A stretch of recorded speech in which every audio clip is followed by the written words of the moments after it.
Good to go. Thank you. Good morning, everybody.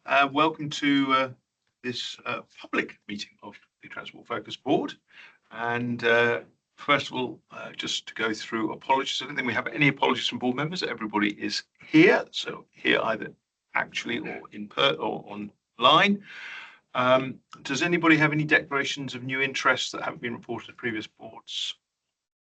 Documented elsewhere? No. Okay, thank you. Anybody have any conflicts of interest that they need to report on ahead of the discussion today? Very good. So I don't have a long chairperson's report. Simply to say, we have had a very busy year. You'll hear more in a minute from Alex, very much as this is our annual public board, around an update on the things that have been going on across the different modes through the year. But I suppose the underscoring things that sit alongside that are the transitions under rail reform and the work we're doing to support the rail reform process, most notably in shaping and then more migrating into the new transport watchdog as that comes live next year. A large amount of work going on there to understand how that will look and how we ensure that we can deliver the accountability and the level of oversight that we need to have under the new structures. A lot of work going on the bus sector. And of course, sitting around all of this is devolution and the devolved regions, as well as obviously Scotland and Wales, where relationships are different, but where there is a lot of work going on to improve transport and make life better for everybody out there. I'm not going to add any more than that. I'm going to hand over to our Chief Executive, Alex Robertson, who will give us a more detailed update. Very good. Thank you, Nigel. What I thought I'd do, I'm conscious this is a public board meeting, I'll also signpost a few things that we're going to publish in the next couple of months, which will build on what I'm about to say. For the board, in June, we will be presenting our draft annual report and accounts, which will then be published in July. So you will hear more of what some of the examples I'm giving of how we've had an impact in the last year, and obviously that will then be published.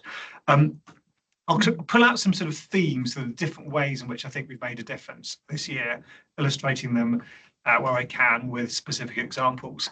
But I want to start with our people. And for many people in the organisation, this has been their first full year. So we got about a third of the organisation joined in the summer and autumn of 2024. So it's been a year where we've welcomed lots of new people into the organisation, and a lot of the work is a combination of what those new people have brought to us, but also the people who've been here for much longer. So a real strength, I think, our people, and I'll come back to that at the end. So 4 ways I think that we made a difference. First of all, is about delivering at a strategic level. So making sure that the way that the transport system operates reflects the users who rely on it. So I'll give you some examples. So Road Investment Strategy 3, so work by National Highways setting out what their priorities are. We were very closely involved throughout that process.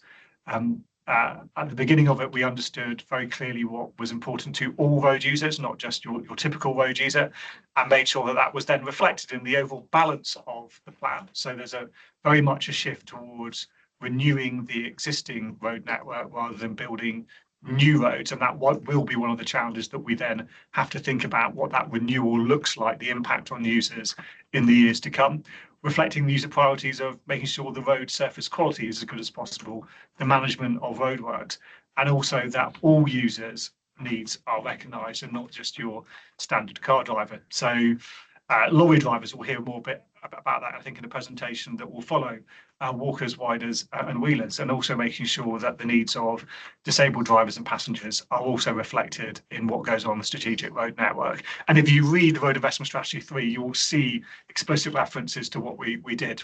I think it's fair to say, I think, on this, and with a lot of what I'll be referring to, sometimes we'll have wins, sometimes we'll get what we want, sometimes that will be obvious, sometimes we'll not get everything that we wanted. That's obviously true of Route 3, as it is of other areas, but you can definitely see our fingerprints on it. And Guy, who's actually in the meeting, him and Phil and many others, really spent a lot of time working very hard to get that reflected properly in the document.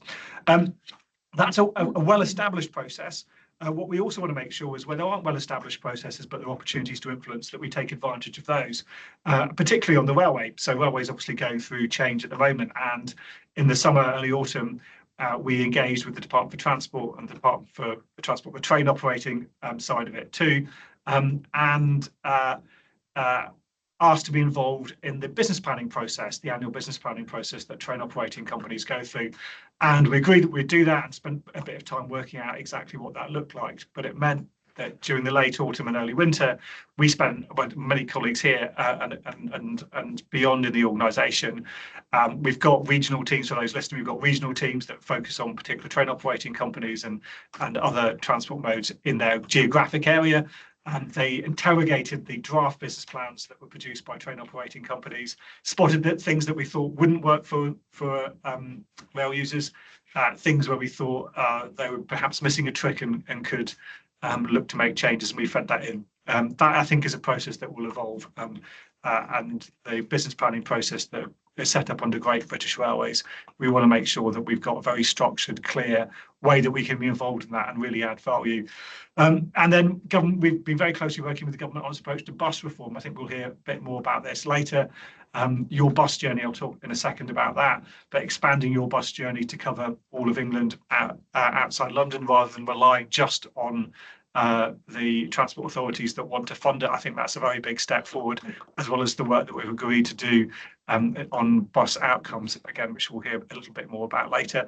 Fares and ticketing, huge issue for customers on the railway and also on the bus network, influencing and shaping that. So we've set out principles for how fare changes should be made. I think it's fair to say it's not clear yet exactly what model will be adopted to simplify ticketing on the railway. Huge opportunity to get that right, huge pain point. People find it confusing. We will know, perhaps we'll be talking about it later, there's actually an issue with trust in the railway. Whatever people's individual journey experience, the railway at the moment is not trusted, and I suspect that has something to do with fares and ticketing. So pushing for reform on that in a way that works for users, thinking about making sure that everyone is able to access the fares that they need. And we often talk about becoming a cashless society. Well, we aren't a cashless society yet, certainly not for everyone, and making sure that people, we did some work that looked at people trying to remove cash from buses, and actually we think for now, cash should remain on buses, and there are ways, and we've worked with operators to understand how that can be done. That's important.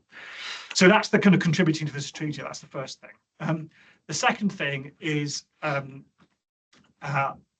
really understanding where users are and holding the people that are responsible for running the transport system to account for that. So not just relying on operational data, but really using user feedback. Again, we're going to come on to some of this in a moment, but your bus journey is the third year we published the results of that.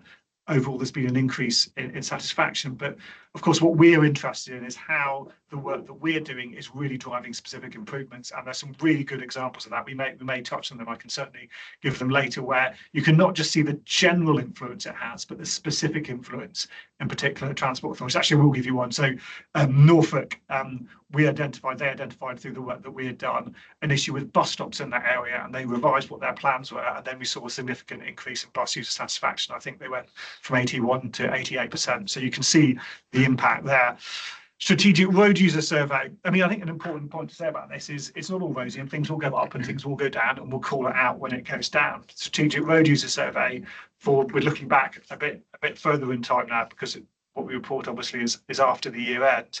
But the most recent report we did in the strategic road user survey saw satisfaction go down, I think, from 71 to 69%. Some of that linked to the retrofit of smart motorways. I've been working very closely with National Highways to work out how they do those major changes in a way that minimises the impact on users, and we're seeing the scores go back up slightly on that. Logistics and coach survey, we published a report on that where logistics and coach businesses were pretty clear that they were not getting the service they needed, and that score had remained persistently low. And we got a response to that from National Highways, which indicated that they took that issue seriously.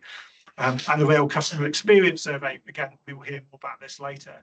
It's a survey that the industry that we work with the industry on, that we independently evaluate. And we've been talking to train operating companies. I've been out talking to them. Many of my colleagues have too. And it's clear that that is is helping shift, not shifting completely. I think there is a huge amount of work still to be done, but is putting the railway in a position where they understand at a granular level, month by month, where users are and where some of the pain points are. We'll keep pushing on that. So that's number two, using user feedback to drive improvements and hold transport operators to account. Third issue is where we've picked a topic and we've pushed for change on it. And I'll give some examples of that cut across some of the modes. So we've done some, I think, very important work on rail disruption. One of the big pain points on the railway isn't just delayed trains, but actually, and you see this very clearly when you start to get into the results, people are dissatisfied with a late train, but once the train is late, they're actually more dissatisfied with how they've been treated. And that is something that is definitely within the grasp of the railway to sort out.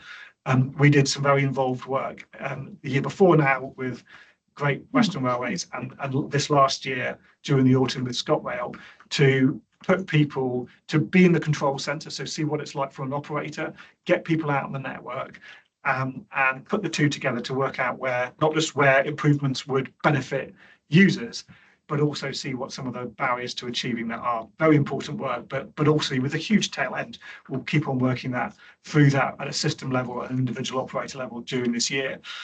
EV charging accessibility, very big issue. We've pushed pretty hard on that. We think there's a very big problem there with the availability of EV charging points, and frankly, not enough has been done at that level to put a spotlight on that, have a plan, have some targets, and go really hard at that. I think there is a genuine risk that you'll roll out a new public infrastructure for EV charging and we leave disabled drivers behind, and that's just not good enough. Lorry driver rest stops. I think we are going to hear more about this later, so I won't say too much about that, but it's a specific topic that we've drilled into, got some movement on, and we've published an action plan after 12 months on from a roundtable we hosted last spring, which really shows some of the improvements, but also still nowhere near enough to make a significant impact on the quality and quantity of rest stops. Much more needs to be done. Motorway service area accessibility. We got some great pledges from the operators of motorway service areas following a roundtable that we set up with disabled drivers and the operators themselves, and got some really concrete pledges, including on training. Super important work. So that's the third area, picking a topic, following it through. We talked a couple of years ago about the importance of not doing these things as one-off, not just pushing out a report, leaving it there, following through in it. And I think we all know from work we here, but in other places, this stuff is hard. You can pick the right topic, you can get the right issue, but actually getting movement on it is another whole thing. And sometimes it's about getting the politics and prioritization of it right. And sometimes, in fact, often it's thinking about what your alliances are. So we know there's more to do on all of those topics.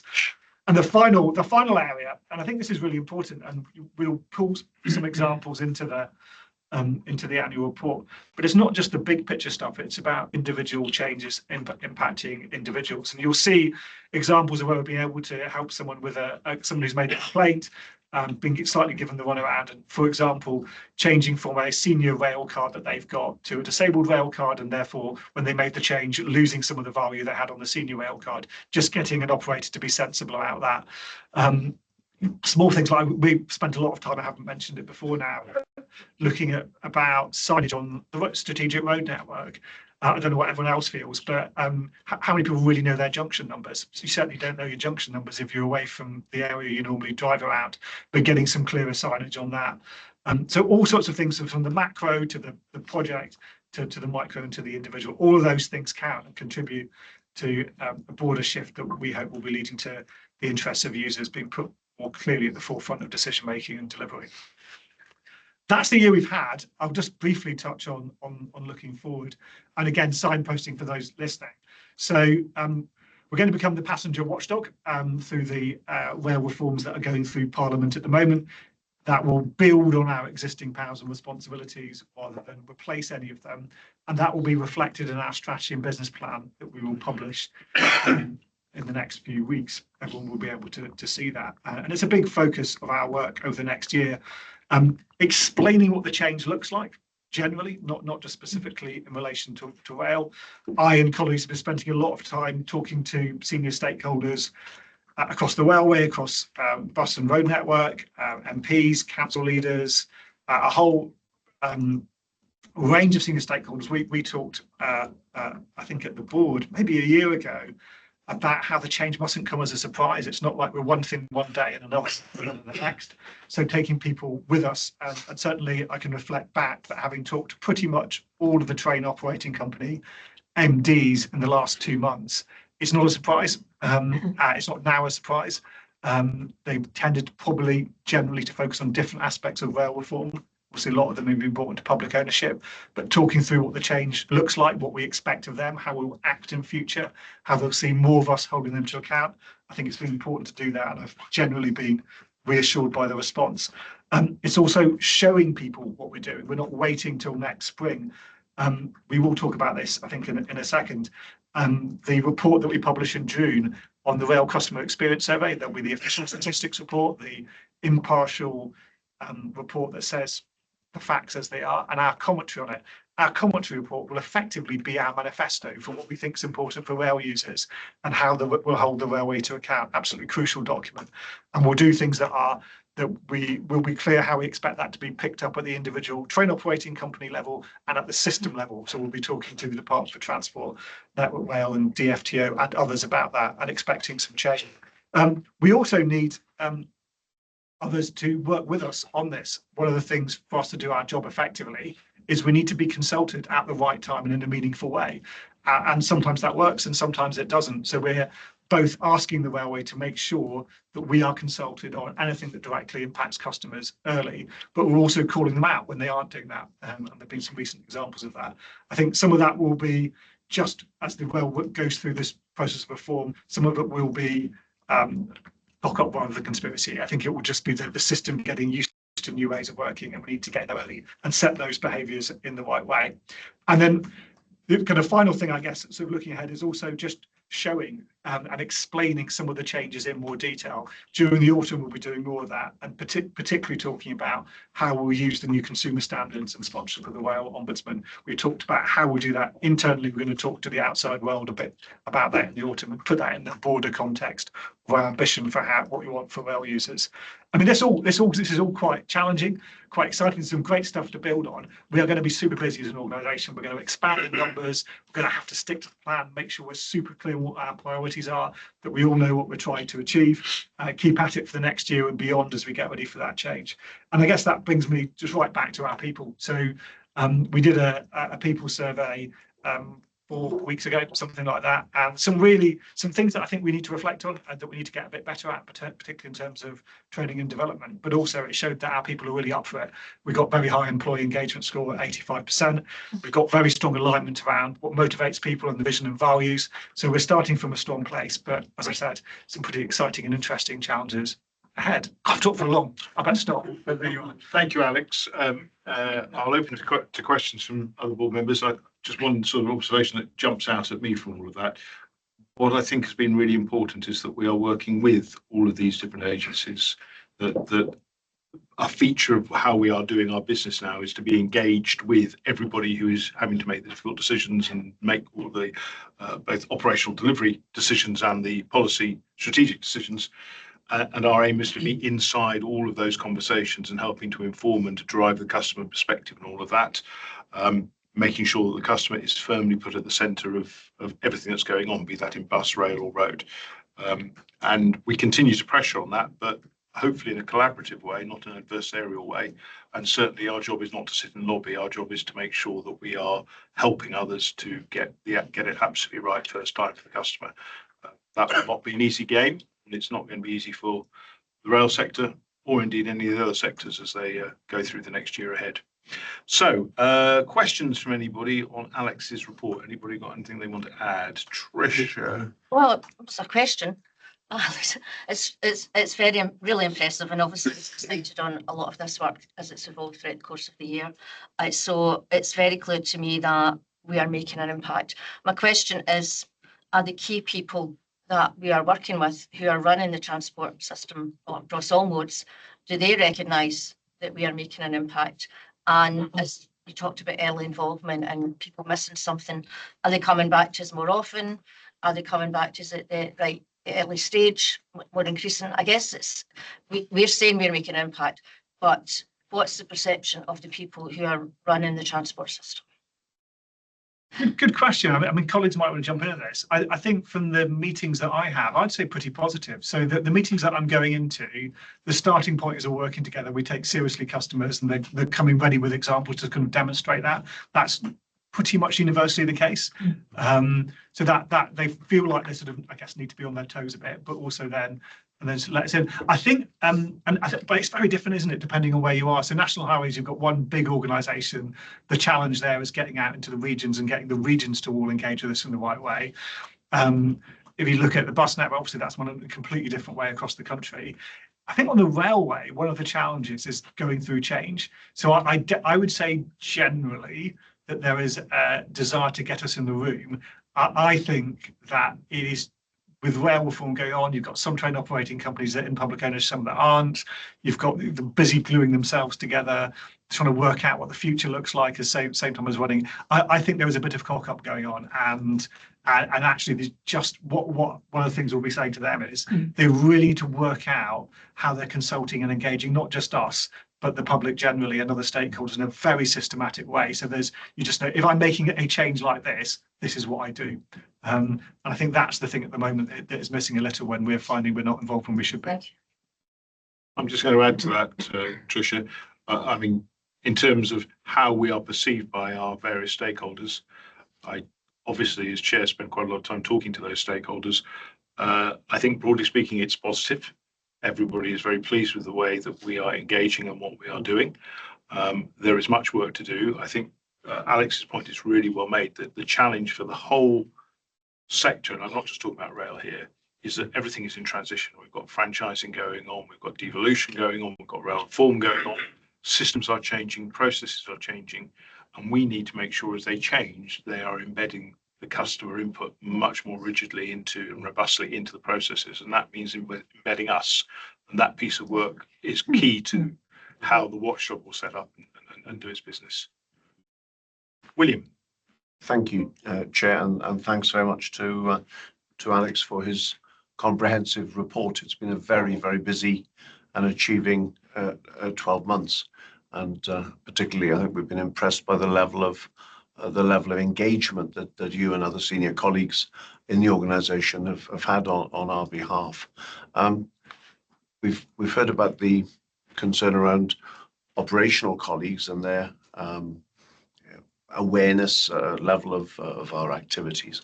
I think it's fair to say that we've moved up a couple of gears in terms of our public affairs function, but as a result of recent changes just the last few weeks, we've seen a very major churn as well in terms of our political representation in mayoral authorities, in local authorities, and in national parliaments. I mean, in the case of Wales, there's been a 70% churn in terms of new members of the Senedd. And I just wanted reassurance that we're alert to the level of investment that we'll need to make in that public affairs function. I mean, in the Welsh context, there's already been some early moves towards supporting the establishment of a new cross-party group and a couple of positive early meetings since the 7th and 8th of May. But across the wider piece, just reassurance that we're alert to that and the resource that it will require. Yeah, I mean, very much. Very good point. I mean, I think there's sort of, I guess, two ways to look at that. One is sort of, this is slightly sort of internally focused, but making sure we've got the right resource centrally to support strategically what we need to do in public affairs. And as you just made the point, it varies, doesn't it? Sometimes you've got change in Westminster, sometimes you've got change in Cardiff. And obviously there are elections in some part of the country in England and others, a lot of mayors stayed the same. So but we've also been doing a big part of the change. I think it's a real strength we've got at the moment is our engagement teams. So out there making those local connections, making sure, I mean, there's a lot of, as well as there being change at the political level, there'll obviously be continuity often beneath them. Yeah. And making sure we've got those relations and getting distracted, engaging with the politics where we need to, but also not getting distracted by it. Absolutely. Yeah. Thank you. Any other questions or? Yeah, that's fine. Yeah, Rolf. Yeah, really long and comprehensive list, very impressive list of things that we've been doing over the last year. I'm going to ask you a slightly unfair question in that if you had to pick one thing that you're most proud of that has made a real difference to outcomes for passengers, what would it be during the last year? Well, I mean, maybe I should have anticipated that. So, I mean, that is a hard question. So, I'm going to pick RIS3 because it's partly because it's strategic and you can see the customer priorities reflected in the road investment strategy, and partly this is a slight get out, but also it is very clear what our impact is. So if you read RIS3, you can see quite specific reference to what we've done and what we've shifted. I think the other reason why I think it's important is, I mean, and I don't think colleagues who are much more involved in it, Lou, like Guy, are here. I don't think we would say it's a perfect process, but we need a process like that with GBR and the integrated business plan, so that we are not coming along at the end and sort of chipping in and someone saying, what do you think of this? And it's too late. We're in from the beginning. We're shaping it from the inside and really pushing hard. It's not like we had one bit of input at the beginning, left them, and then came back to the end document. As Guy will attest, there's just a huge amount of engagement going on. So if you read that document, you will see our impact very visibly in it. And I think that is pretty impressive. There's other impact that we've had that's perhaps it's just a little bit harder to point at the document which demonstrates it. I should say that I've just checked that if you want to look at RIS3, just Google RIS3 and it's here in front of you. And actually, as an observation for me, I think our relationship with National Highways probably features least in terms of day-to-day conversations because all the stuff we're doing with rail reform and other activities. But in many ways, it is probably the most effective way that we're working at the moment, in that we really do work closely with National Highways. RIS3, as Alex just said, absolutely reflects some of the conversations that have been had. And, you know, there is an ongoing and genuine dialogue with their board about what they do and how they do it. And I think it's something we should be very proud of and something we've sought to protect as we focus on rail reform, transformation and the new watchdog. Keith. So Trisha's had a hand up. Oh, sorry, Trisha, I didn't spot your hand. It's a tiny little hand in the corner on the screen. That's absolutely fine. Thank you very much, Chair. I mean, first, just to say, Alex, congratulations on a really comprehensive report and a really strong year for Transport Focus. I mean, that combination that you've described of organisational redesign and responding to an evolving policy agenda and supporting customers is really tough. And I think what you've laid out this morning has been really, really impressive. My question really follows from where you just took us, which was around the work that you've been doing with National Highways. I guess one of the unique characteristics of Transport Focus as an organisation is that it does operate across multiple modes. And I think my question is, do you think there's more that Transport Focus can be doing to kind of systematise that learning around what's working really well from one mode and making sure that the sector as a whole is learning best practice? Because we're uniquely placed to do that. Thank you. I mean, yes, I think maybe in quite a few different ways. And again, actually, I've spoken a bit now. Colleagues do jump in. I mean, Lou, in particular, you're working with the regional teams on this. But I mean, there'll be different ways you can do it. So there'll be good packs. I think we did this in the Northwest, didn't we, with Network Rail and National Highways, where we got them. Was it about plan disruption? Yes, about plan disruption with one industry learning from the other industry. Yeah, definitely. So that was good. So you've got things like that. We can bring people together. You've got things where we can push at a slightly more strategic level to get people thinking about the place and putting modes together when they're planning. That's something. You've got things that we're doing. I mean, some of this is kind of slightly down the track. If you take the work we're doing on buses and you take the work we're going to do on rail in the future, how much are we able to get in there and push the end-to-end journey? So we're going to be responsible for the consumer standards on passenger information on the railway. So initially, as we talked before, we're going to sort of be ambitious about the change we want to see, but we're not going to immediately change the standards. But we will start at some point to look in detail at what the standards look like. Now, the standards at the moment, I mean, I'm not absolutely close to the detail of them, but I suspect they'll be very well focused. And wouldn't it be interesting to put on the table expanding into other modes when you pick that up? So how can we insert things like that? Same with our work on buses when we're looking at how well individual transport authorities are doing on their buses. What are the things we can do, the questions we ask, that it's not the same because we're not setting standards, that get them to think outside their individual mode. So I think some of it's sort of cultural, some of it will be specific examples we pull together, and some of it we've got an actual lever that we can pull and we can just add something in and get people to think differently in a way that perhaps they're not at the moment. you'd all be disappointed if I Thank didn't you. mention place in all of this. I think place is all about how does the user feel where they live? Do they have access to the services and the means of getting around that enable them to do what they want to do, to drive the economy in the way they need to drive the economy, and to look out, see and be around their loved ones and do their leisure in the way they want to. And I think part of our job is to try and understand how that looks from a geographical perspective, and that becomes ever more important as the devolved thinking continues to come through. And we are working with others beyond central government on delivery of those services. So it's interesting times. Right, thank you. Let's move on to the detailed updates. So I'm going to first of all hand over to Louise. You've got a double shift here because you're doing two. So over to you, Louise. Thank you. So I'm going to start by talking about our bus user work. And I guess the thing at the moment that is so interesting when we think about bus in the external context is we're in a really different position, aren't we, now than we were, 3, 4, 5 years ago, when it felt like there was not a huge amount of political interest in bus necessarily, not so much money. There's more public money now going into bus in recent years than ever before. And that's over the last few years, it's taken the form of some short-term subsidies, which was about things like keeping fares down, short-term boosts of funding to authorities to deliver bus service improvement plans.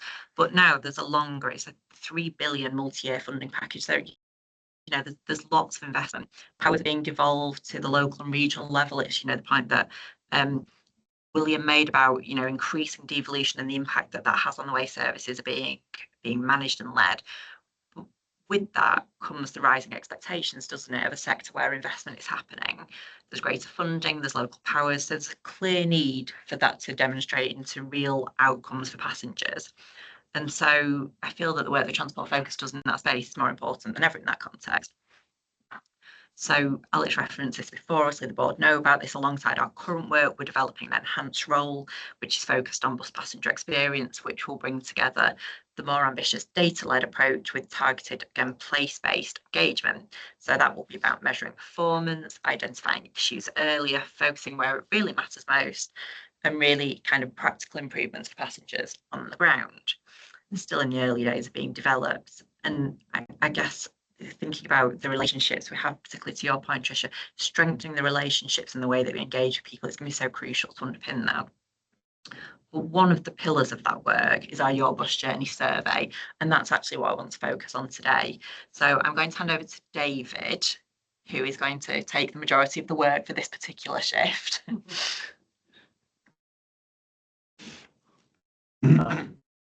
Yeah, thank you, Louise. So Your Bus Journey, just for background, is our survey that has been opt-in for local authorities. It's an independent survey that's been running for the past 3 years. Builds on tried and tested experience. It's trusted, it's influential, and it's respected. Yeah, that one, thanks. Yeah. So we've been building the survey over those years. We've in 2025 we've had 48 authorities in England, the 6 mainland regional partnerships in Scotland. Wales took part in 2024 and will again in 2026. It's measuring actual experiences. So we know because the field workers are out there talking to passengers face to face, asking them to take part in the survey.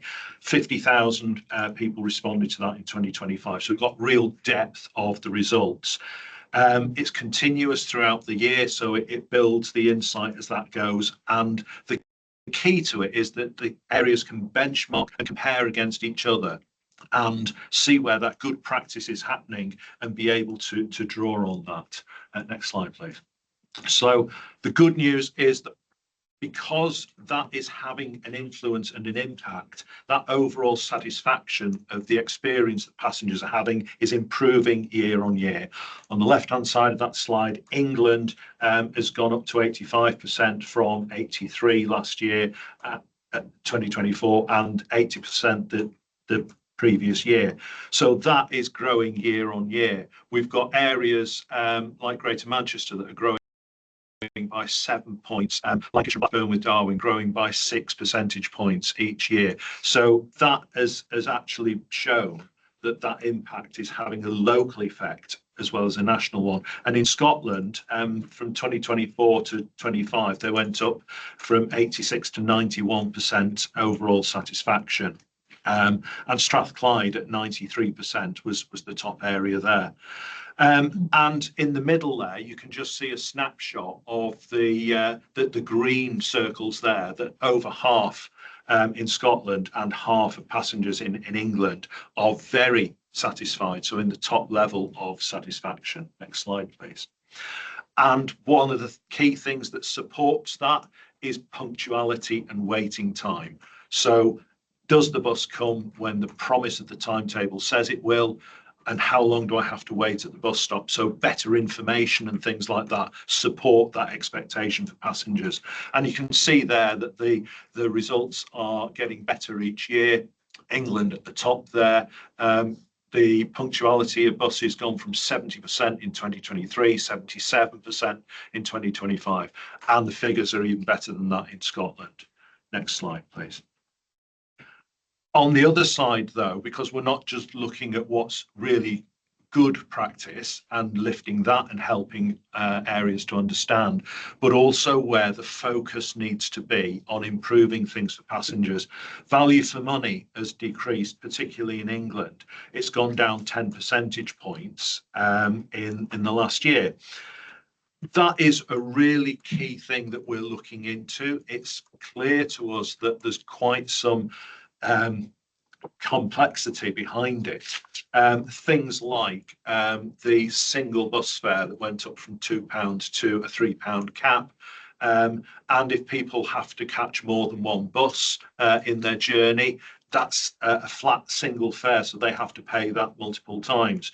But also, what is the cost of a season ticket for a day pass or for a weekly or monthly or whatever it is. So satisfaction with day passes is lower than it is for that single fare. So have areas got those price points right? So we need to focus on what they're doing with those baskets of products. And younger people are feeling the pinch as well. Only 59% of 16 to 25-year-olds who bought single tickets were satisfied with value for money, compared with 72% of the middle age group. But we know that in Scotland, for example, value for money overall has stayed the same. Younger people have a different policy expectation in Scotland, with under 22s having free fares. So local policies do have an effect, and we can put that spotlight on those policies and help areas to look at what they're doing. Next slide, please. And personal safety, again, is something that isn't as good as it was previously. It's down from 75% to 67% overall in terms of the bus stop. And personal safety in Scotland has also gone down. So again, these are things that we can shine a spotlight on. Next slide, please. There's also a growing gap between those passengers who have a disability and those without. So in England, in 2024, there was only a 3% difference. Now it's a 4% difference, and that is a growing concern. And in Scotland, whereas both sets of passengers were equally satisfied in 2024, there's now a 6 percentage point difference between those two cohorts of passengers in 2025 results. So these are the sorts of things that we want local areas to focus on. Next slide, please. And one of the key things that is absolutely central to what we do is engagement. And the number of conversations that we have are growing with different areas, with us having the engagement team out there. We've got the not just the annual report that puts all of the results together, but we've got local reports that go into great depth on an area by area basis. We've got the same thing for the bus operators in those different areas. We have a scorecard that shows those trend data, and also areas add local questions into the survey that give us greater understanding of particular policy points that they want to test in those areas. And the engagement teams draw from all these results to make those conversations really deep and rich. And then that's not just a one-off conversation. That grows into a rolling conversation, the discussions about what's happening in different areas. Have you spoken to that area? They're doing key things on those points. They've got to focus on these policies. That seems to be working, and drawing those understandings from the broader picture across the country and putting areas in contact with each other. And some of that we do with case studies. So from those engagement discussions, the case studies fall out from that, and we put some of those into the national report. Alex mentioned one of those earlier with Norfolk, doing a lot with bus stops and getting the satisfaction from 81 up to 88%. Another one is Bournemouth, Christchurch and Poole, and they've seen that their overall satisfaction was lacking in terms of people's feeling of safety and security at bus stops. So they wanted to have a look at this, drawing from what those deep conversations have pointed to. They're doing things like extending the length of bus stop clearways, so that the bus can pull into the curb and get right next to that raised curb, so it's safer and more accessible. And it also helps the bus to pull out into the traffic, supporting that punctuality aspect. Adding CCTV, having dedicated wheelchair or buggy spaces at the shelters, having full width seating so people can sit down and while they're waiting for the bus. And adding transport safety officers into the mix, who particularly work in the evening, so it gives people that feeling of safety and security. So next slide, please. Sorry. And then the other point is about webinars. So we've got central engagement with discussions that throws up case studies, and then we draw those voices into webinars that we're holding. We've just held one very recently with over 100 attendees, where we're starting to introduce them to what's happening in 2026. We've got a lot of new areas joining, which I'll touch on in a minute. But that has been also a place where throughout the year, we go into topical deep dives to look at the story behind key themes and bring some of those external voices in to share that good practice. And then doing how-to sessions in terms of our data hub and the dashboards that areas have access to see their results building. Next slide, please. And then looking ahead, we've got the 2026 survey already underway. That's running from April to March through the year. And that is now covering all authorities in England outside of London, as well as Scotland and Wales. So we've got this complete national picture that we'll be able to put together, adding to the depth and the ability to compare and benchmark across areas and across nations as well. And then we're developing the new data service to help us to draw in other data sets from outside of your bus journey to be able to join the dots from cause to investment to effect on passengers. That will include your bus journey survey, but also linked to bus service quality and the Department for Transport's bus outcomes framework as well. So I hope that gives you quite a rounded picture. Louise, I don't know if there's anything you wanted to add to that. Thanks, David. Really useful, isn't it, to see those results? We're just obviously showing you some high level stuff, and there's so much detail under there. But I think the really important point in that is that we're not looking at the results in isolation. It's not just about punctuality's gone up a percentage point or two. It's about really understanding that we're seeing the investment in bus service improvement plans coming through and getting that local intelligence to kind of understand what's the package of things that really makes a difference, so we can go and share that with another authority and support them. Understanding, value for money, it's so complex. Why have fare caps had an impact in one place but not in another? It's not just about the cost of the ticket, really getting under the skin of it. So and that's the work that we'll increasingly be able to do with our enhanced role over the coming year. Thank you, Louise. Any observations, questions from board members? Were you looking to say something? Or... No, you weren't. I thought you put your hand up. So, Kate. Are we able to, I'm assuming the answer is yes, but look at the satisfaction across areas in relation to bus usage and draw conclusions from that? So at the moment, the Your Bus Journey survey is only a satisfaction of passengers who've actually chosen to travel by bus. So we can look at their usage and their frequency of use and the patterns within that, but it doesn't tell us the wider picture about bus usage. So for that, we need to look at the other data, which is one of the things we're increasingly going to be doing. So looking at how patronage change over the year between areas, etc., which is a huge part of the puzzle, because otherwise, just looking at that cohort doesn't tell you everything. So yeah, it's the development. Thank you. I just said one observation that goes with all of this, that I keep coming back to the devolved authorities, but probably the work on our busing piece plays harder and stronger into the mayoral agenda than anything else that's going on at the moment. And it's massively important that we pick up, as you just referencing, not just how do we get bus services even better than they are today, but how do we make sure those who can't use bus services or aren't using bus services get better facilities and better services of any mode, whether that's on demand responsive transport or whatever it might be. But how do you join up the dots?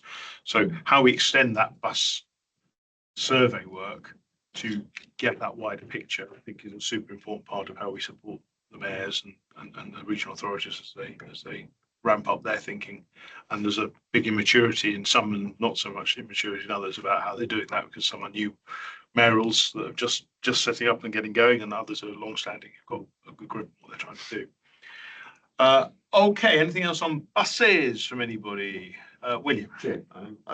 One issue that I've sort of picked up recently in a number of conversations is a little bit of a fight back on paper timetables and their availability, rather analogous to the sort of cashless cash debate, and perhaps also age related. I wondered whether that's something that's come to our attention at all in terms of a residual demand for non-digital timetabling information.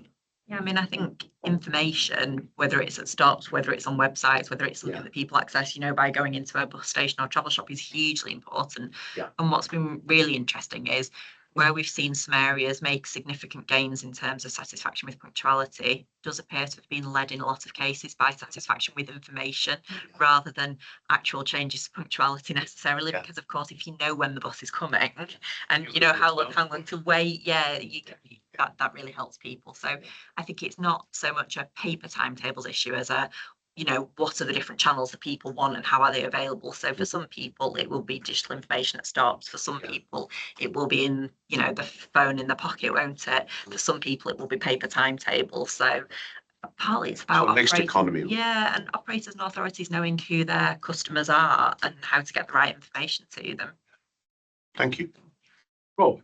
Yeah, on this value for money thing, it's a quite meaningful drop, and I don't want to necessarily concentrate on it, but do you have enough data to dig into from your bus journey, or do you need other sources as well to dig into those sorts of issues in enough detail? Good question. There's a lot of data in your bus journey that can tell us a lot, particularly if we pair it with local knowledge. And so we can already draw some conclusions. I mean, the things that were evidencing it, I think, so there's a drop that clearly relates to the withdrawal of the £2 fare cap. So a lot of people have noticed that. It didn't, as David said, it didn't impact everyone, because some people who were travelling on longer tickets were already not feeling the benefit of that value. That doesn't necessarily mean that the funding of the £2 fare cap was the it was or would continue to be the best use of bus funding, does it? You know, that just means that people notice the withdrawal of that £2 fare cap. So that might be a short-term blip, which actually we don't, going into the new year of the survey, we might see that kind of level off again. The thing that was interesting about different area performance is Greater Manchester had retained a capped fare and had seen a significant increase in value for money, the only area that did, but that was paired with a huge and high profile amount of work to improve the punctuality and reliability of the network, and a lot of other factors to do with the buses, whereas other areas had invested in a £2 fare cap and it didn't have the same benefit on value for money. So I suppose the point is it's very complex. Your bus journey tells us a lot, but we have to pair it alongside that information about what areas are investing in, you know, what passengers are noticing. So there's the input factors as well as the outcome and the satisfaction factors. And again, we'll have more sophistication in that data analysis in the coming year. All right. Any other observations on busing? No. Okay. So we're moving on. Thank you, David. Moving on to the strategic road network. That's a bad one this morning, isn't it? I say it instead. I'm just going to say roads then for the roads. So we're going to talk about roads and road users. So I was also reflecting ahead of this conversation on the areas where we've had real influence for road users. But Alex did steal probably quite a bit of my thunder. I would say we did not coordinate incredibly well on this, so I'll try not to be too repetitive. But I think it is worth just with a sort of deep dive into roads, thinking about the real range of influence in terms of the long-term stuff through to the, you know, much more reactive, tactical, short-term stuff and all the different user types. So the foundation is the constantly collecting of evidence from road users. And the thing I actually wanted to mention, mainly because it's just very close to my heart, is that the Motorway Services User Survey, which along with Guy, I was involved in setting up back in 2017, is in the field again in May 2026. And it's really great. That's a survey that's got a track record of highlighting, you know, good and poor performance and actually increasing satisfaction over the years. We've seen such notable increases. Just one great example. And then the long-term decisions that we influence, I won't talk about the Road Investment Strategy 3 any further because Alex talked about that, but, you know, it's just such crucial work. And our strategic road user survey is a really sort of crucial underpinning of that because it's used to benchmark National Highways performance in a really effective way that strengthens transparency and accountability. But then looking at some of the other stuff and thinking about, sorry, Nigel, you're very distracting. Do you need some help? Just ignore me. Keep going. Keep going. Just full of myself in public. Right. There we go. Carry on, Louise. Carry on, shall I? Thank you. Such a simple thing. So we talked about place-based engagement, and a really nice example of that is the work that we do with National Highways around improvements for walkers, wheelers, cyclists and horse riders. So that ties together the work for different user groups. It really thinks about accessibility and inclusion, but it's often very regionally focused. So the biggest successes we've had with that type of work have been in specific areas where we've looked at like an individual problem and helped to solve it. So recently, the route-based research we did on the A590 in South Cumbria, where they've really responded at National Highways in that region, that's what we found. And then Alex touched on some work that we'd done around junction signing, and I think it's worth just giving a tiny bit more detail on that. So it is this responsive tactical work and very practical issue from a kind of driver's perspective. One of our colleagues driving along saw this sign on the M62. It was junction 18 to 20, 1 hour delay, and he didn't really quite know what that meant. Like, how far is it between junction 18 and 20? What are those junctions? Unless you know the junction numbers really well, it's quite difficult, isn't it, to understand what that means. So we raise this with National Highways, but in a really open way, just to kind of, we've seen this, we're not sure whether this is really clear information. Could there be a better way of displaying it? Our colleague thought that either place names or possibly direction of travel, you know, east, west, whatever, would help users.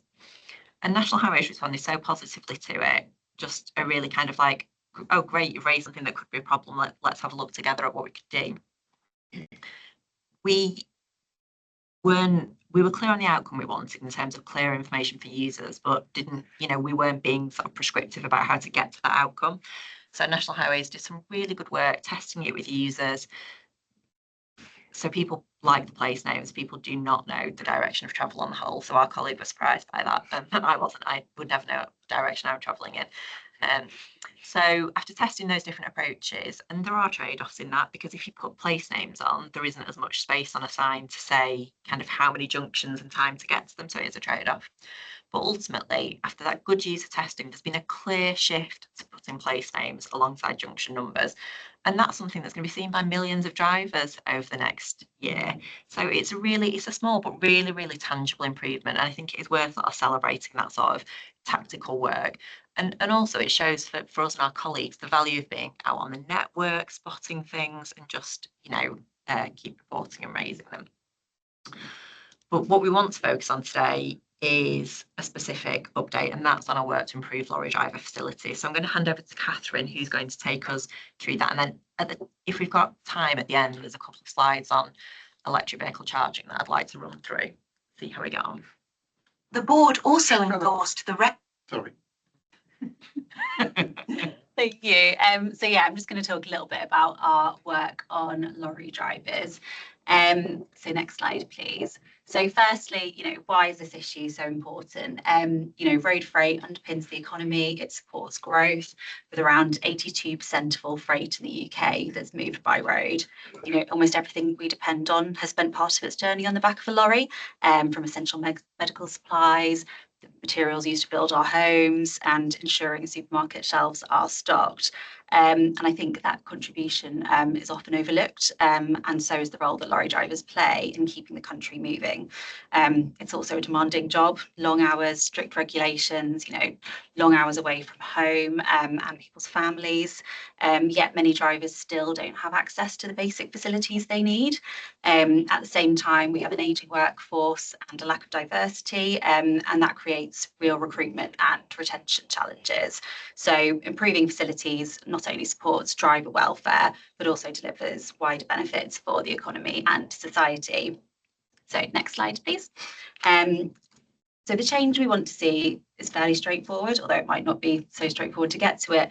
And that's that all lorry drivers should be able to find a safe, secure and good quality place to stop, both when they need it and in the right locations. So what that means is increasing parking capacity where the demand is greatest, improving safety and security for both drivers and their vehicles, and finally raising the overall standard of facilities so drivers feel not only welcome but also valued.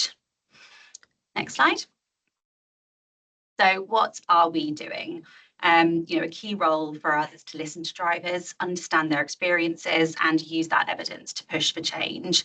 So we're raising the profile of these issues, working with stakeholders across government and industry and using our insight and convening power to keep attention on the improvements that lorry drivers need. And I'll say a little bit more about each of these. Next slide, thanks. So our insight, this work is more than just hearing from drivers. It's about understanding what the issues are and where change is needed most. So over the 3 years of our lorry driver facilities survey, we've spoken to nearly 20,000 lorry drivers across 194 different sites. So that gives us a really strong evidence base to understand their experience and also how it differs between different site types and individual sites. Each year, we've been engaging with the operators that took part in the survey, as well as with Department and National Highways on the findings to really try and drive change. Next slide. So what is our insight telling us? So it's really helped us see both the progress that's been made and the gaps that still remain. So overall, the picture is fairly mixed. We're seeing improvements at individual sites, which is really encouraging, but these improvements haven't yet shifted how drivers feel generally about the network. So with over half of drivers being dissatisfied with both the quantity and quality of stopping places. One of the key issues here is around inconsistency, since the experience can vary significantly between sites on a number of factors. We've also seen that funding, so the match funding scheme from National Highways and the department, is helping in some areas, particularly parking, but progress isn't yet widespread and there's a lot more work to do.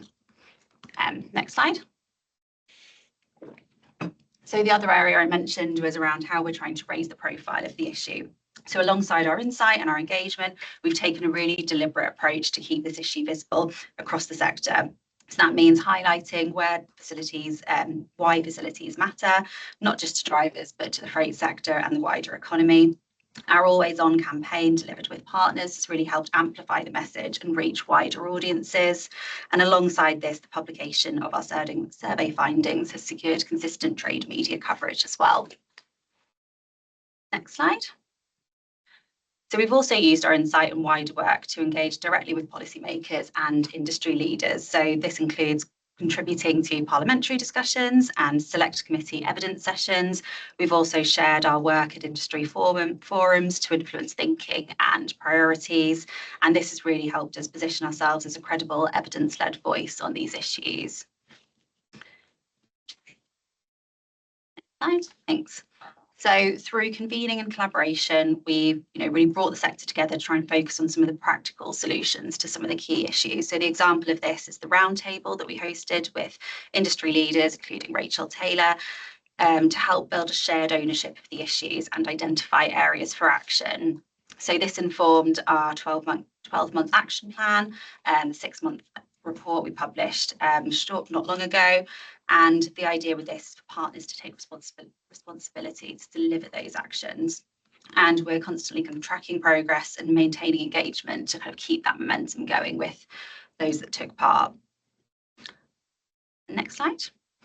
Then finally, sort of to deliver the change that's needed, and particularly at scale, we really need a coordinated system level action and sustained political focus is really going to be key in achieving this.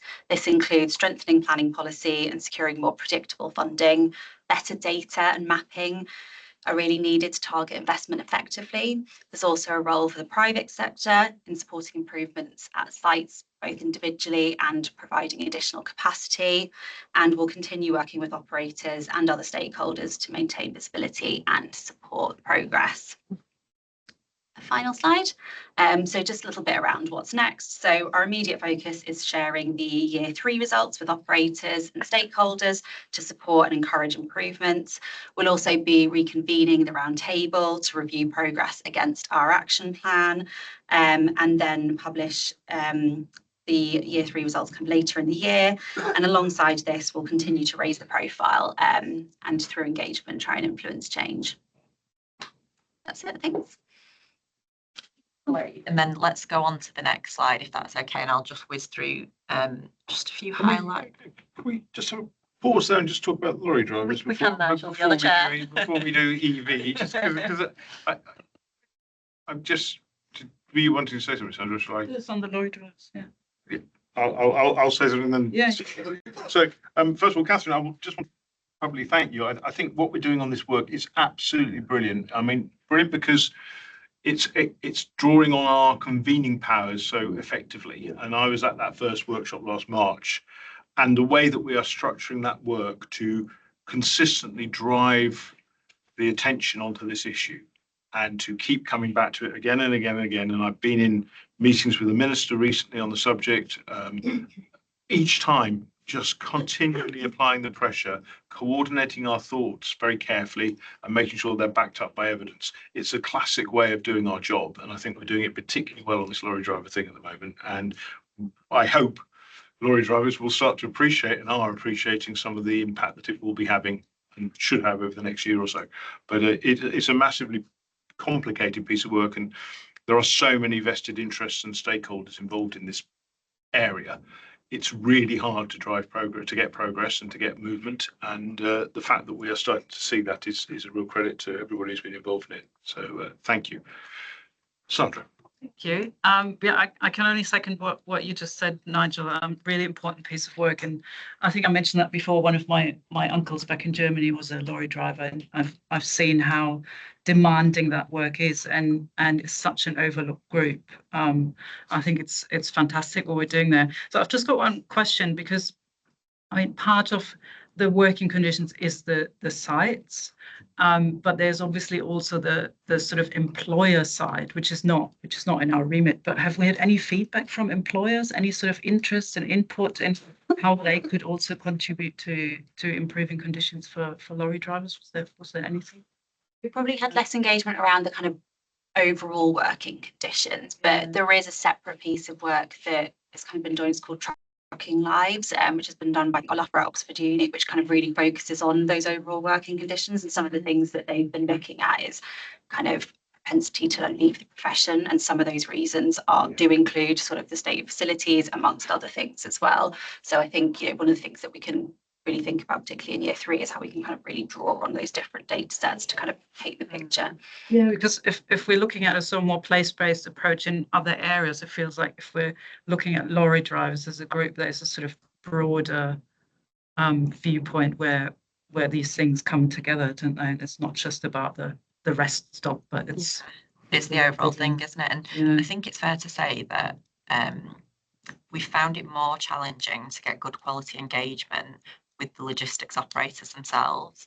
So I feel like we're really starting to get good traction with this. I mean, Catherine, you know, say if you think different, but it feels to me that we're really kind of making progress in lots of ways, aren't we? But with logistics operators, it's harder to get them, partly because it's fragmented. Again, you know, it's not just one logistics operator, is it? There's multiple. They've got so many competing commercial priorities, but really getting them to recognise the role in the kind of the driver welfare, both within their own depots but out on the road, and so on, that wider responsibility. And I'm not suggesting, you know, I'm sure some are doing a fantastic job of it, but there is, I think there's more that can be done.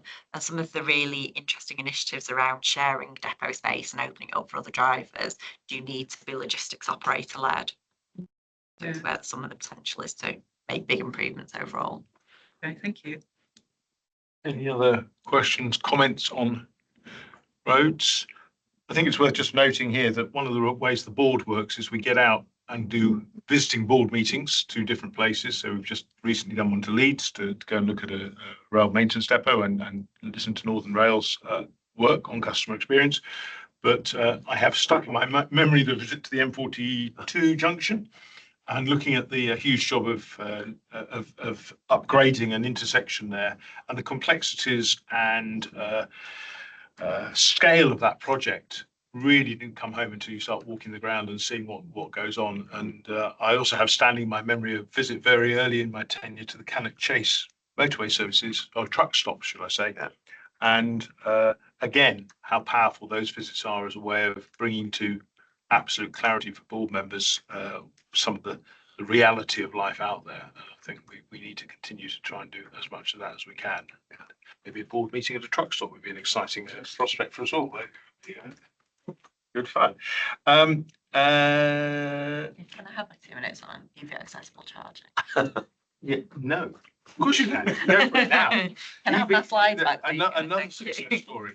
Yeah, but just really to it, I suppose there's a lot of similarities between this work and the work that we've done on lorry drivers, where originally it started off about kind of gathering the evidence, going out speaking to users, really doing a lot of speaking with stakeholders. But it's progressed to a point where we're really quite clear now about what the position is. And in fact, move on to the next slide if you don't mind, Luca, because what I want to focus on is the accessible EV charging element of it, where, you know, we've done that research and the extensive engagement, and we all, and there's a high level of agreement across the industry and wider about what the issues are. So we know the accessibility barriers that exist. The rollout of EV charging, of course, it's been a pace that's been super important, but accessibility not embedded into it. There are the standards in place, the PAS 1899. There's progress on that. Yes, it's positive, but it's not embedded.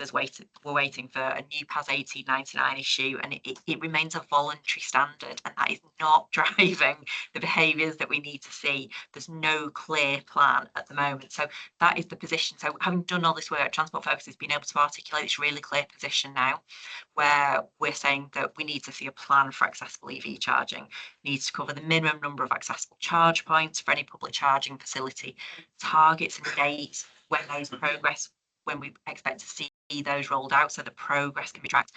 And also, we need clarity on the criteria that would need to be met for the government to make the PAS 1899 standard mandatory, because you'll remember that there were proposed powers within the planning and infrastructure bill where the government could do that, but it's not, taking those powers up yet. So we're not doing new work in this area, but it's still really important in terms of applying the focus and looking for those strategic influencing opportunities.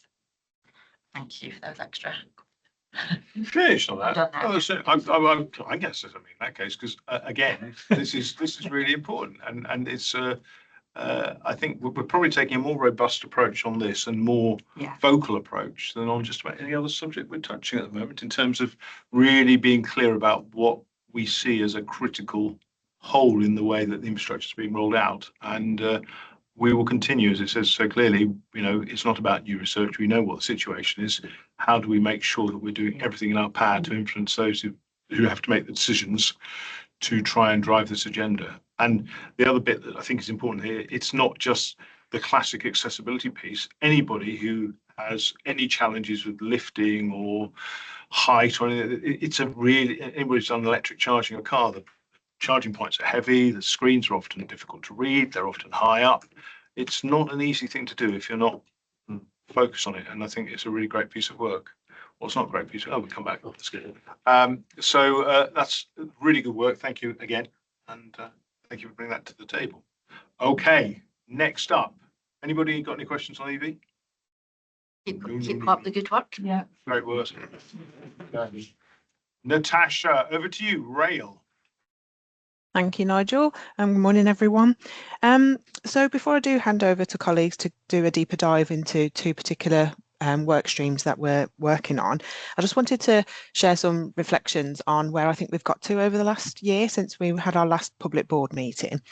And whilst the industry is consumed, I think is a good word, by the future of rail reform and this focus of bringing track and train together, one thing I feel really proud of about Transport Focus is that we aren't focusing on track and train together. We're focusing on people and passengers and the people that actually use the services that the rail industry provides. And I think we've done a really good job of making sure that we're in the right rooms, we're in the right conversations, we're driving the right agenda when it comes to making sure that the industry works towards a passenger-centric culture in the industry. And the work that we've been leading on has added real value to that. And to call out just a couple of examples, the work that Guy, who's in the room, led on disruption management, particularly service recovery, that has led to decisions being made about how we empower colleagues in control rooms, colleagues at stations, colleagues on board trains to do the right thing for passengers in a more passenger-centric way than has been done previously. So it's not that we're just focusing on passengers, we're focusing on the people that actually bring that to life. Disruption management is just one example. Revenue protection is another example where we've put out very strong recommendations to the industry about what it needs to do differently in terms of making sure that there's a fair, consistent way of how revenue protection processes are handled by frontline teams in out, every single day doing their roles. There are a few areas that we're focusing on in the future with personal safety and security, because you'll hear from Guy in a second about how important that is to passengers, and our work on accessibility. We'll be doing some work on mystery shopping, passenger assistance, as we know that that's not where it needs to be either. And thank you to Sandra, who's in the room, for supporting us with that work stream. So to hand over to Guy first. Guy Dangerfield, for those who are watching, is our head of strategy and intelligence, and Guy has led our work on what matters most to passengers, so you'll hear from him shortly. And also to Nina Howe, who is our senior engagement manager for the South, who leads our rail engagement work, who will talk about rail customer experience survey and what we plan to do with it. So I'll hand over to you, Guy. Thank you, Natasha. If you could move on to the next slide, please, Luca. Yeah, just one back, please. Thanks very much. So what I'm going to do now is just talk to you for a few minutes about a piece of work we've done in partnership with Network Rail, which is a survey of over 12,500 current passengers and 2,500 current users of the railway, to understand what matters to them. And this is primarily, although it will have many, many other uses, primarily about informing what is known as funding period 1 from 2029 to 2034, which will be the first of the 5-year funding settlements for the new Great British Railways once established. So really, really important to have what the passengers think matters really at the heart of that thinking. So I mentioned the numbers of people involved there. There was also a qualitative element, so discussion groups, some online, some in person, to produce the findings that I'm about to give you a few highlights to. This is a piece of work which will be published officially early next month. So this is a bit of a sneak preview for you today. So if you could move on, Luca, one slide. You know, this is going out publicly, don't you, guys? I am aware of that, and I asked that question before. So there were 25 factors that we tested in the research. And that is how the sort of pecking order runs. Now, the darker blue ones are the ones which are of above average importance, and the lighter blue ones below average importance. Now, just to emphasize, the lighter blue ones, it does not mean that they are unimportant to passengers. They are just of lower relative importance. Next slide, please, Luca. Thank you very much. So we have the top 10 here. This is the GB top 10. There is a similar picture for Scotland and Wales with some variation, and we will have a Scotland and Wales, including a Welsh language version of this top 10. And you'll see there that what is right at the top is trains running on time and not being cancelled. Who'd have known? But it is important to have that kind of clarity, really, that the importance of the basics of the offer.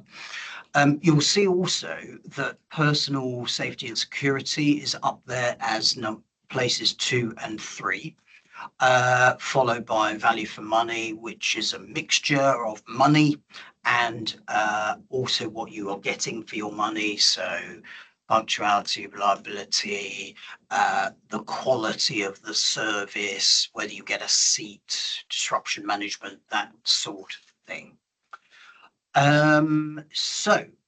Next slide, please, Luca. Now, when we did this research last in 2022, the top 10 today is broadly similar. Safety and security, personal safety and security has risen up. And I think it is just important to recognise that what this says about the importance of the basics. Basics in terms of running trains on time and not cancelling them, but not just that.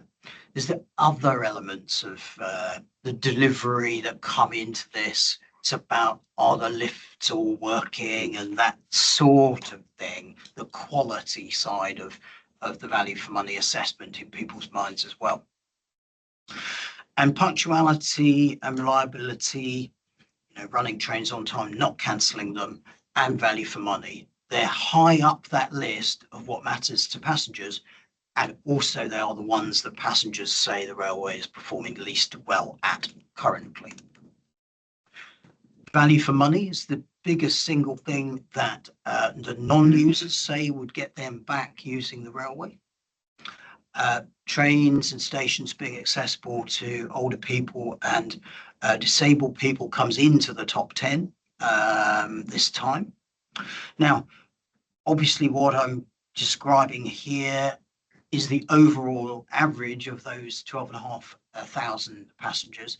There are obviously nuances beneath those headlines, differences by gender, whether by age, by ethnicity, disability. So we will be sort of surfacing some of those differences when we publish these results early next month. I will just touch on one, and that is that amongst women, disabled people, some ethnic groups, actually the personal safety and security is even higher than running trains on time and not cancelling them in the pecking order, not by much, but by a fraction. So it is interesting to see, and it's a reminder that you've got to look beneath the headlines and see how the nuances play out. So thank you, Nigel. Thank you, Guy.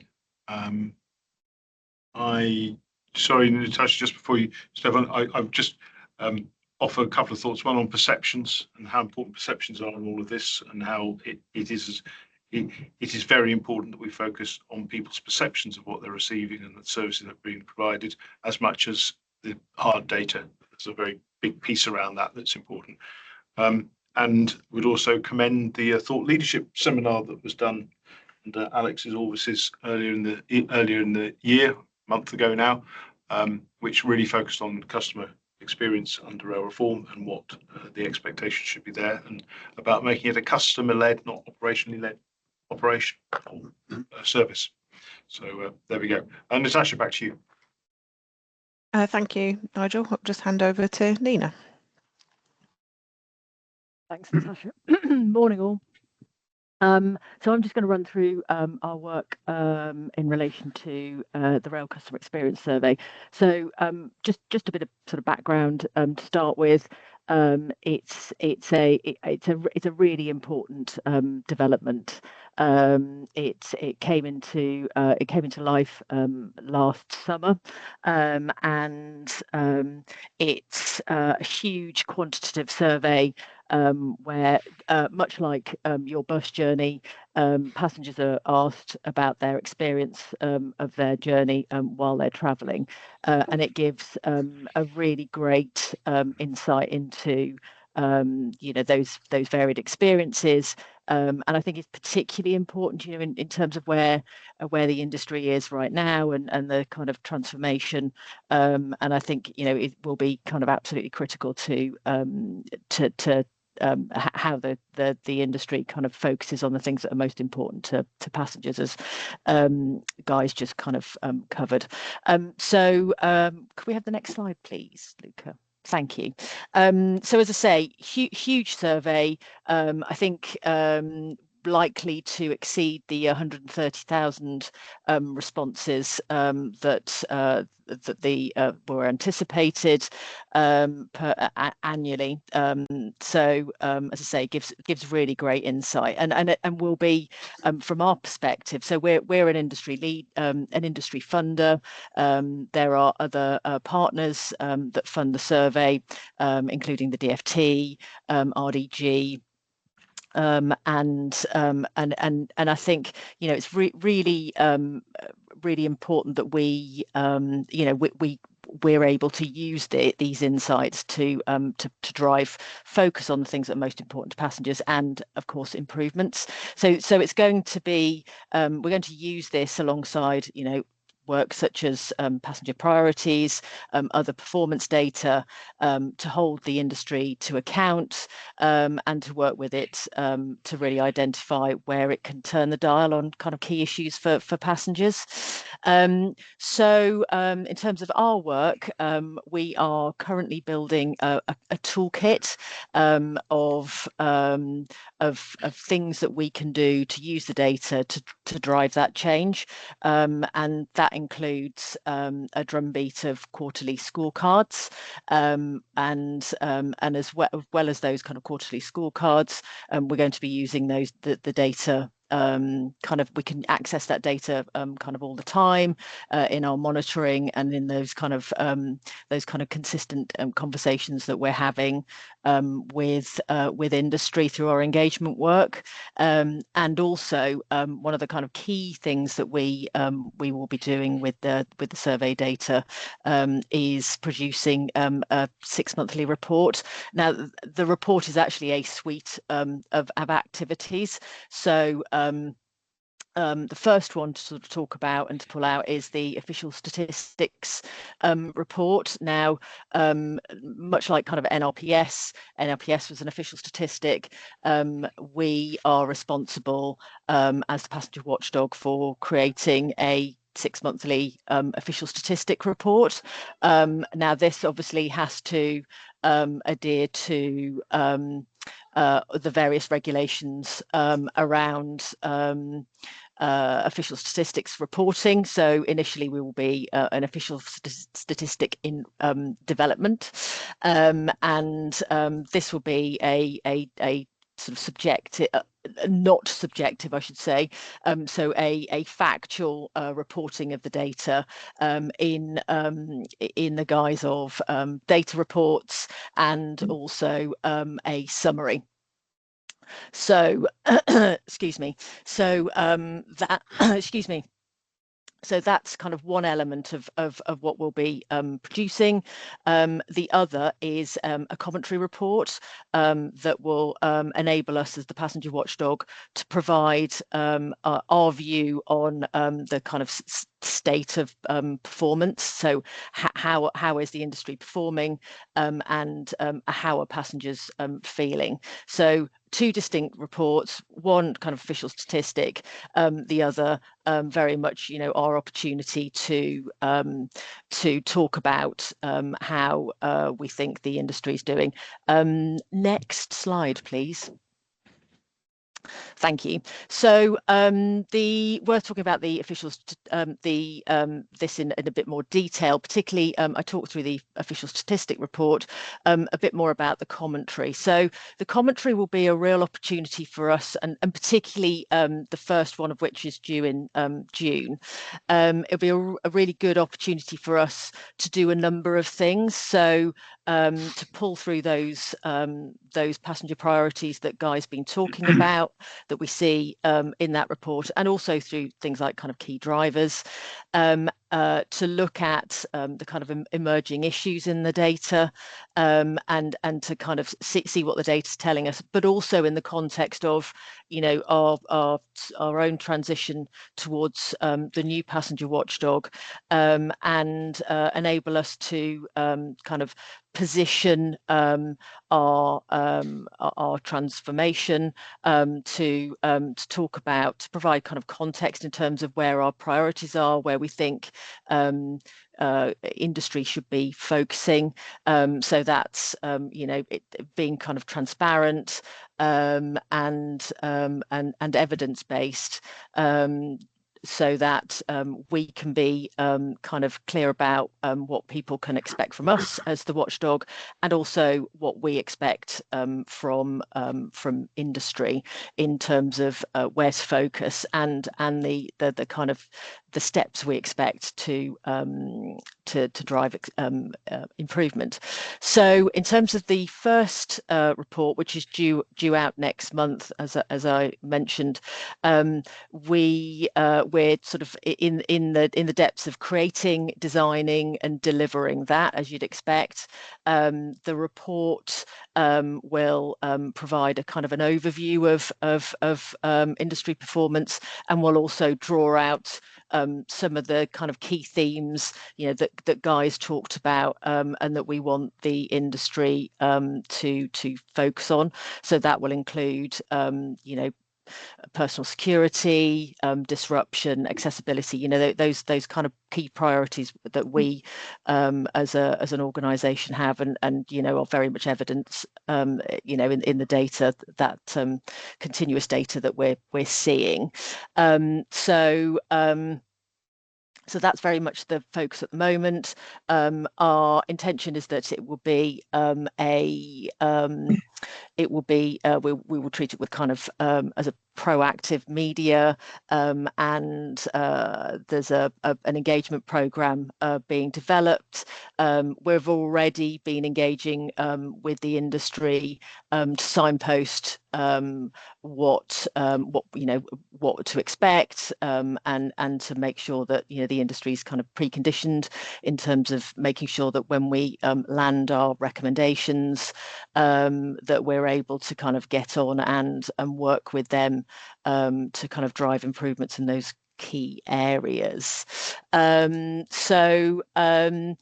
I should say, actually, in terms of the board, we this piece of work is I think is integral to the work of the organisation in terms of rail. It will kind of filter into all aspects of our work. So that's our kind of daily engagement work, our kind of strategic thinking, and conversations at a senior level, and that very much includes board level sort of discussions with industry, and that drumbeat of accountability, using kind of all the kind of platforms and forums to kind of push our kind of key messages with industry. So sort of senior level down to kind of operational level. So I think that probably covers everything. But open to questions. Actually, the other two probably worth me, if I've got time, probably worth me if Luca, if you wouldn't mind just kicking on another slide.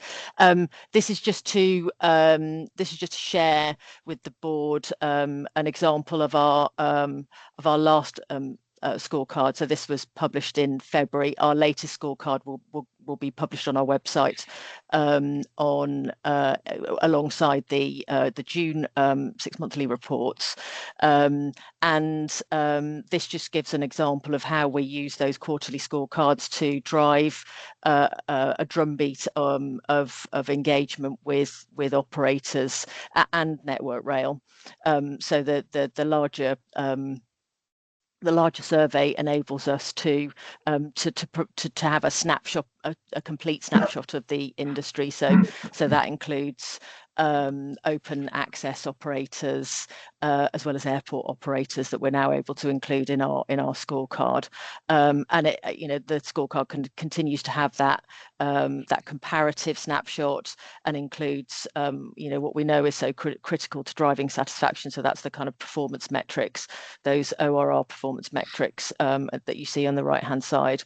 So with the elements that you see included in the scorecard, you'll recognise as being very much part of the passenger priority narrative that we see through what matters and key drivers analysis. And the final slide has the nations and regions scorecard. This was something that we were able to develop as part of the larger survey that we now draw on, and in that we're able to, with the larger quarterly samples, we're able to include other aspects such as delay handling and passenger assistance, using those bigger sample blocks from the Network Rail routes and regions. So that is very much the last slide. Happy to take questions. Can I just come in? Yeah, I was just going to say, can I come in before you do ask questions? Thank you, Nina, and thank you, Guy. And I think these two pieces of work demonstrate the depth of activity that's gone on over the last 12 months. And I think it's really important to say that, we don't just utilise these this particular research in isolation. It's part of a broader set of guiding principles. So we've talked about principles we've developed through policy on fares, principles that we've developed when it comes to things like timetable changes, station closure, some real big ticket items that actually we've taken the time to really grow our understanding of what that actually means from a passenger perspective. How do we put forward a set of principles that are credible, whilst understanding the challenges that the railway has to deliver, but also championing the needs for passengers. I just wanted to say that, and I think that development in thinking has helped with things like the annual business plan process that Alex referenced earlier in the conversation, that our team have developed in terms of understanding where the trade-offs need to be when we're putting through where we think our red lines are in some of the business plans that we'd seen. So I just wanted to wrap that up, Nigel, if that's okay, that these are two pieces of work that are part of a broader framework when it comes to managing rail. Thank you, Natasha. Some great work, Guy and Nina and others. And I know how big a effort has gone into getting to the point that we're at now, and really well placed for some big stuff coming in the next year. Any questions from board members? Any observations, inputs? Tricia. Thank you. I mean, the work that's been going on in the last year is really impressive. I guess what my thinking and questioning was around the culture in the railways. I mean, there are a lot of people working in the railways. They work very, very hard, and there's just a lot of people who just come every day and want to do a good job. But I guess, having travelled on a lot of trains and a lot of long distance trains, the quality of the experience on the train can really depend on the train manager. I mean, it can be so different. And therefore, I guess my question is around, if you've got the commitment at the top, which is great, and the scorecards, and they take it seriously, how do we really get that embedded in the culture all the way down? Is that work that we're involved in? Because the industry is going through a period of big change, and it is relying on the people who are on the customer-facing front line, and they've got a whole pile of additional challenges, but they are the people that really make a difference to the customer experience. Yeah, I can come back in on that, Nigel, if that's okay. So yeah, you're absolutely right, Tricia. And as someone who started her career as a frontline member of staff at Birmingham New Street, I'm always championing that the people make the difference, and they can make or break it when it comes to customer experience. But I think the way that we've set ourselves up as an organisation through our operating model, this is where our engagement managers really come into play. So our engagement managers at a local level really help get under the skin with local leadership teams to really get into what the data is telling us and how they can set their people up to succeed consistently. So I think of an recent example, Grace, one of our engagement managers in the Midlands, got the opportunity to go to an East Midlands Railway conference with the leadership team and to really get that message across to the people who are responsible for managing frontline colleagues every single day. Myself, Nina and Michelle were in the room with Great Western Railways team just before Easter, exactly the same conversation happening. And I think that what's really grown in the conversation over the last 12 to 18 months is that we're not just talking about passengers when we're in the room with these people. We're talking about the people of you, exactly as you've just described, Tricia, the train manager who puts their uniform on every single day, wanting to do the right thing for passengers and making sure that they feel empowered to be able to do the right thing in service recovery, customer information, whatever it might be. That is something now, it's almost like a dual focus of Transport Focus that we talk about, how we can actually make sure that consistency happens and evolves as we move towards Great British Railways. Thank you. Thank you. Any other observations? No. Thank you. Thank you for all the work on all of those sectors. I should also just mention, because otherwise Tricia will be cross with me, that a lot of this work is done in conjunction with London Travel Watch. That we do a lot of work with them to make sure that we're looking across the London space as well and representing the needs of London passengers. So that wouldn't work without that close engagement between the two organisations. So there we go. Very good. Right. So procedural pieces now. So we just need to ratify the board minutes from May 2025. Has anybody got any reason for me not to ratify them? No. Thank you very much. Record of approvals, John, do you want to say anything on that? Or? Not particularly, Nigel, but I will if you wish. Fill your boots. As we go through the year, we do capture formal board approvals, which are normally appended to the minutes of each meeting. And this is a record of approvals for 25-26. Thank you. Which are enclosed in the pack and noted. Thank you. And any other business? Going around the table. I'd just like to thank everybody who's prepared presentations for today and for all the work that is ongoing on all of these huge areas. A big year ahead, lots more to go after, and onwards and upwards with representing the passenger and the transport user in the round. Thank you very much, everybody. I will close the meeting. Thank you. Are we closed?